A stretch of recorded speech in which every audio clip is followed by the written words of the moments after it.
Welcome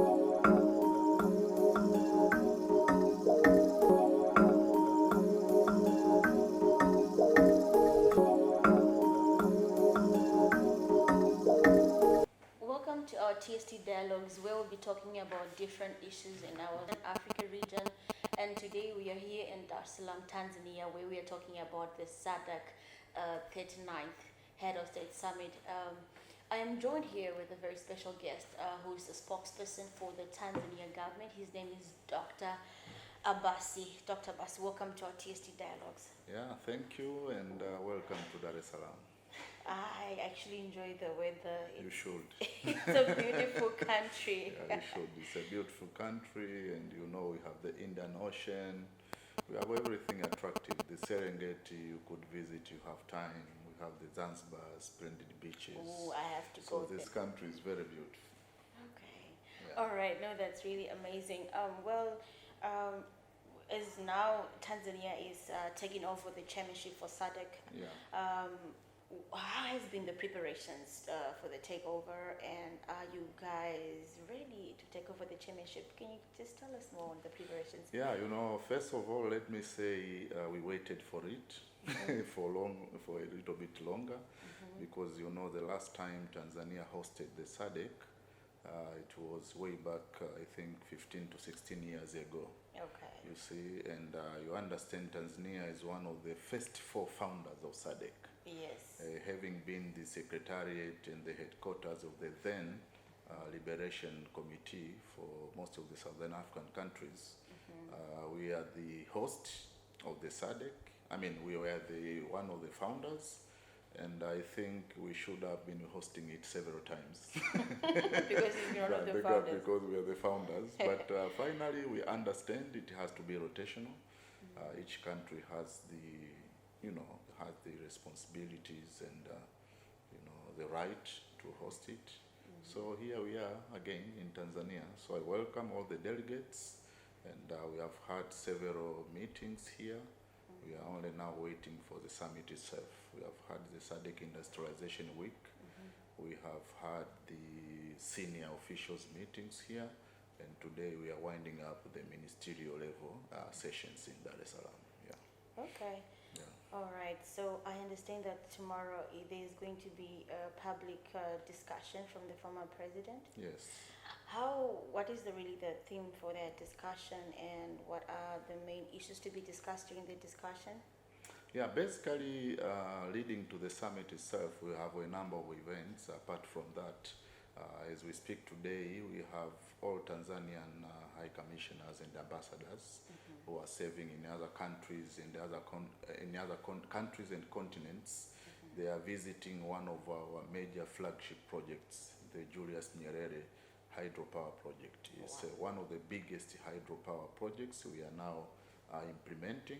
It's the 4th in Africa in terms of the size and output of power.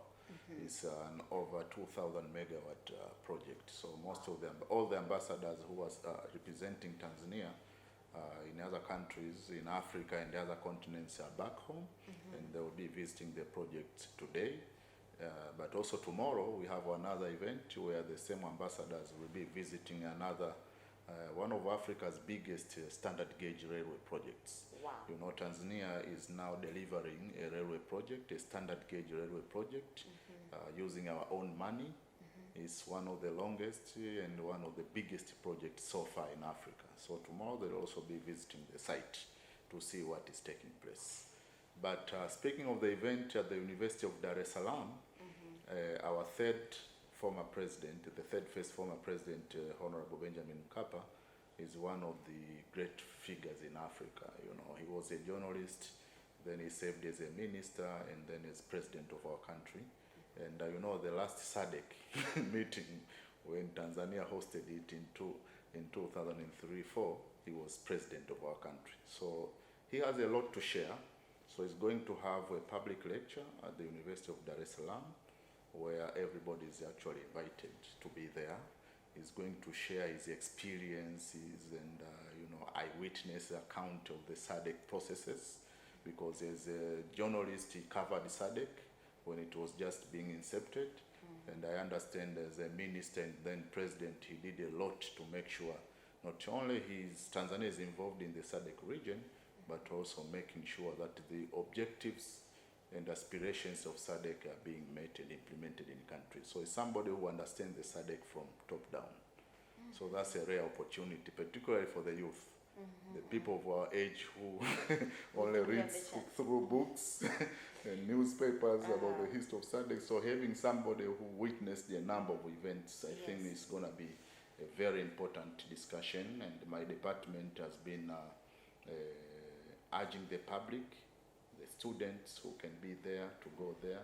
It's going to be live, I understand, on television, so we hope those who will be at homes and the offices, they can still watch it and understand some of the aspects and even challenges on SADC. You spoke about that project where all ambassadors are coming also to view the site of the project here in Tanzania. Is it by coincidence that it's happening during the 39th summit week, or which was actually planned to say that this is the very time that they should come and see, considering that the issues of infrastructure are on the heart of the vision for the SADC?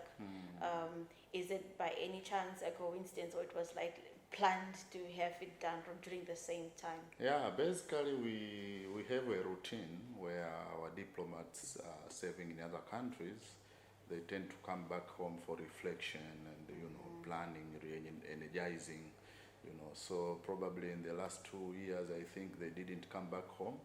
So I can agree with you, partly it's a coincidence that they're coming back home at a time when we are hosting such a big event, one. But two, they're also coming back home at a time when we are also, as a country, implementing major projects in terms of infrastructure, energy sector, and the mining. So I think it's a time. Actually, yesterday I had a press briefing and I said it's high time, because the ambassadors are, in a way, they are spokespersons of our country abroad. So it's timely that they're coming home to witness massive projects which are happening maybe in 2 or 3 years. When they left the country, some of the projects were not there. So they are coming back to see, to eyewitness, and go back to the rest of the world and tell it what is really happening in Tanzania, the big way, and the John Magufuli way. Okay, well, that's awesome. So in the preparations, we understand that in every big project it comes with challenges and strength. Maybe could you highlight the challenges, and also as you narrate how the process of preparing for the summit has been? Yes, you mentioned that you've been eagerly waiting for the summit, but maybe if you could just say the experience of preparing for such a huge conference.